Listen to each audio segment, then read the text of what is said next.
بسم الله الرحمن الرحیم.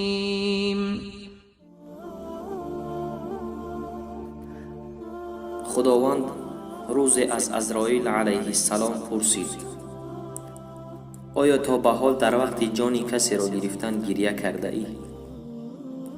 عزراییل جواب داد: یک بار خندیدم، یک بار گریه کرده ام و یک بار دیگر ترسیده ام. خندم زمانی بود که با امر تو مرد را باید جانش را می ستانیدم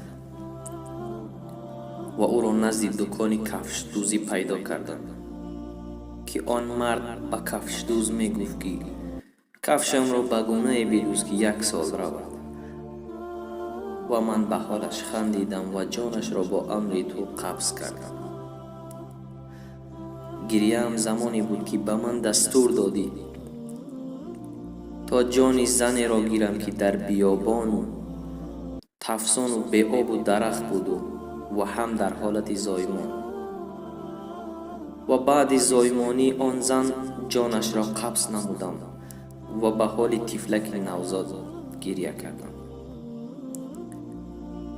ترسم زمانی بود که جان مرد فقیه و عالم را باید می ستانیدم و هرچند به منزلش نزدیک می شدم نورش بیشتر می گشت، و زمانی که جانش را گرفتم از درخشش چهره اش ترسیدم و وحشت زده گشتم.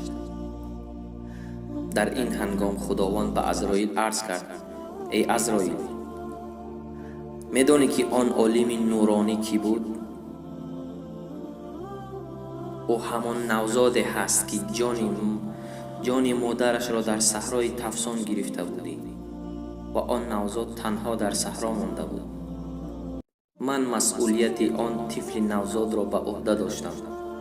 ای عزراییل، هرگز گمان نکن که به وجود من موجود در این عالم بی سرپناه بماند.